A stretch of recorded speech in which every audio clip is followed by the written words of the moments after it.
Hey everyone, my name is Phil Mackey. Welcome to Stepping Up, presented by Federated Insurance, where we talk to next generation business owners and leaders about their processes, the challenges they face, their leadership philosophies, their vision for the future of business. And our guest, as you can see, if you're watching this episode, is someone that has helped craft one of my personal favorite restaurant chains, whether it's Red Cow or Red Rabbit, under the same umbrella. Michael Giacomini, Director of Finance officially for Red Cow and Red Rabbit. And we appreciate you coming on, man. We'd love to just sort of dive into what led you up to your ventures with Red Cow, Red Rabbit, and sort of what you see for the future. So thanks for coming on. Yeah, I appreciate you having me. I really wanted to do this because I think that next generation of business leaders is super important. The business world just keeps changing and changing and changing, I think for the better, but it's a lot to keep up with. So, I mean, as far as Red Cow and Red Rabbit goes, we just celebrated our 10th anniversary of our first Red Cow going in over South Minneapolis, Edina area right there. So that's super exciting. You know, when you open a restaurant, you just kind of like, I hope people like this. Like, I think people will like this. And you just hope that they do. So we started 10 years ago. Actually, my mom and dad founded it. We have a long history of working in restaurants. My mom was in restaurant distribution for 30 years. My dad ran different restaurants. I've worked in restaurants. My grandpa was in distribution. So there's a lot of food and restaurants going on our side of the family. So I have a million questions now that we've opened up so many paths to go down here. But let me start with, how from the family perspective, and there's a lot of people that are kind of in this same boat of maybe they're set to take over a family business, or maybe they're getting into business leadership at a younger age. How did you know that you were ready to make that leap? Was there at all a period of imposter syndrome? Like, did you have full confidence going in? What was that? Take me back like 10 years ago. Yeah, definitely imposter syndrome was a part of it.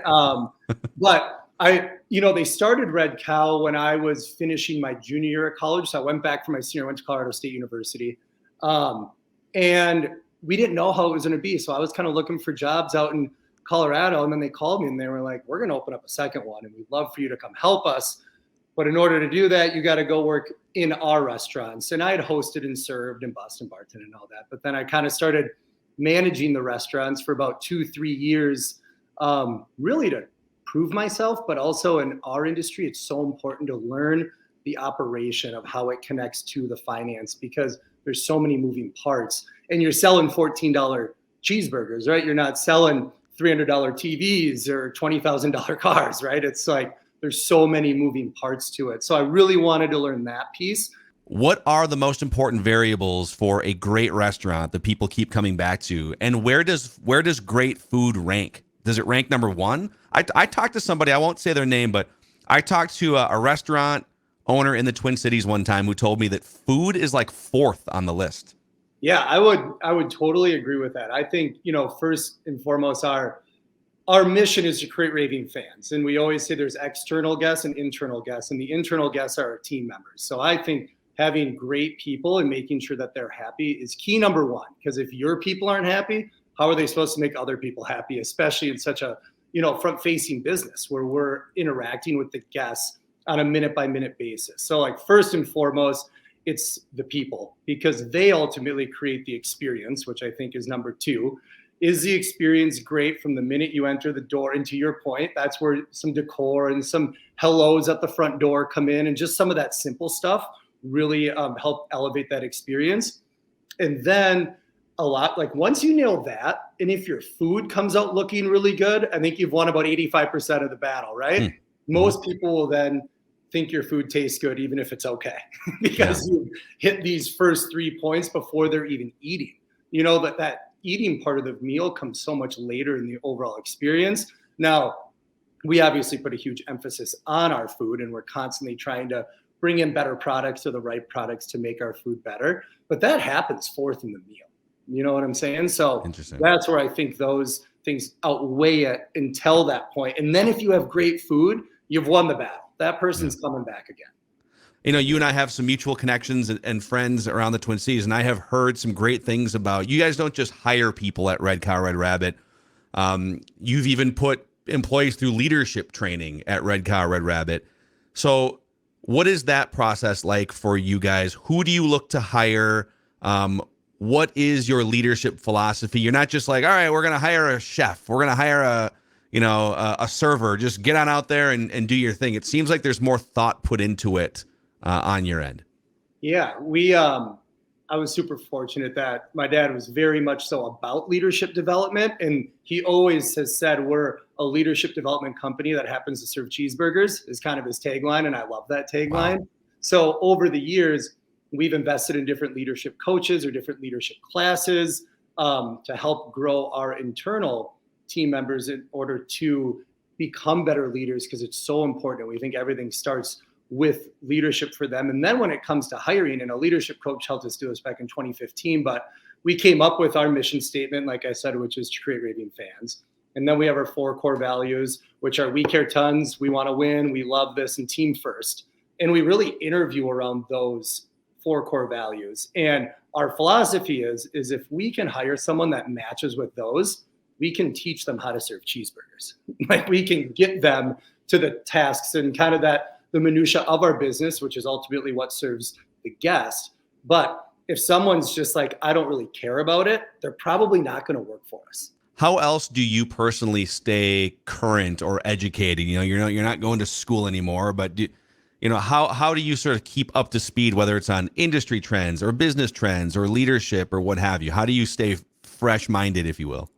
Yeah, so I think from like a leadership and a people's standpoint, we do a lot of book club and reading, and just kind of reading like the newest up-to-date business books, and even reading like Harvard Business Review is a big one that we read all the time. And just the little snippet articles that come out that are just kind of like, here's how the workforce is changing, and here's how you need to change as a leader and for the better. And then as far as industry trends go, for food, I think one of the biggest trends that we're noticing is that people's palates are better than they ever used to be. I think the expectation for good food is elevated by the average consumer right now.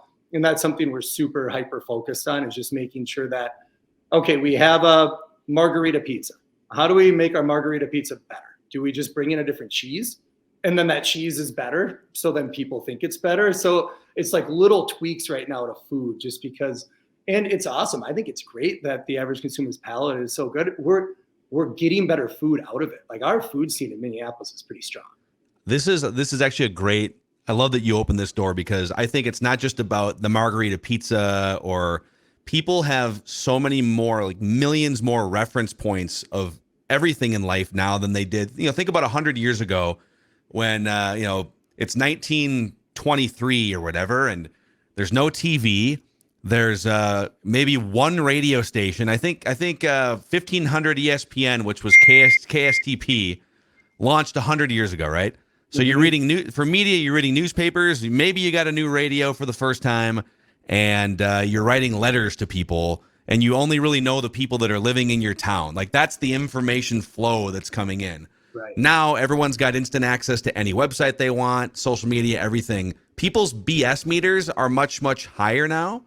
They can tell when an interaction isn't right compared to the other 50 restaurants they've been to, or the 100 TikTok videos they saw. And so I suppose you're fighting that all the time in all walks of just people know what a good burger is versus isn't. People know what a good experience with a host or a hostess is versus isn't, right? Yeah, you're so right. And people know like what grass-fed beef is and what 80-20 beef means, right? Like, they just know it because they can just go research it. They can just type in like, what is good beef? And they're going to figure it out, and then they're going to go try it, and then they experience it for themselves. And then you can just remember it so much better when you have that information at hand and you actually go do it or eat the food. It just retains in your memory so much better. But it is, I mean, your point, I heard you guys talk about this on your podcast, but just information, like, you don't have to wait for the nightly news to figure out if the Twins won tonight. Like, you know what the score is in the 7th inning. Coming up next, we'll tell you if the Wild hung on in Vancouver. It's like, oh, I'll just check my phone. Yeah, I've been following it all game. I get push notifications. Exactly. What advice would you give to other aspiring entrepreneurs, or maybe there's people that are trying to decide if they're going to take over a family business or whatnot? Just what advice would you give to others who are thinking about jumping into business ownership, business leadership? Yeah, I think obviously, like, the people side of things, like, you have to put your people first. And hire good people, and most importantly, retain good people. There's nothing worse than losing a great person. I think from like a mental standpoint, make sure to identify the wins and celebrate them as if you just won something huge, and learn from your failures. Don't dwell on them for too long, because you're going to have more little failures than you do little wins. So you really got to make sure the wins are celebrated. And then I think, one of the big things that we focus on that we've learned is making sure to have that constant one-on-one time with everyone. Sometimes people have great ideas and great things to say, and they just don't exactly know how to get them across to you, especially when there's some separation in, let's just call it like an org chart. And making sure that you sit down and give people an opportunity to give feedback, and for you to give feedback, is so important, because other people are just in different aspects of the business more than you are, and they know it better. It doesn't matter if you're the president or the CEO. Someone cooking burgers on the line knows more about cooking burgers than you do. So listen to them. Love it. Love it. Great stuff, Michael. Thanks for coming on, man. Yeah, thank you. This was great. I was excited because I'm a huge fan of Score North. So when I'll spare you some Kirk Cousins takes here. We can do that offline. Yeah, you could spare me for that. My dad raised me to be a Minnesota sports fan, a lot like you guys are. So I always appreciate the content. Awesome, man. Well, this has been Stepping Up, presented by Federated Insurance. Thanks, everyone, for listening and watching. Cool. Thanks, Phil.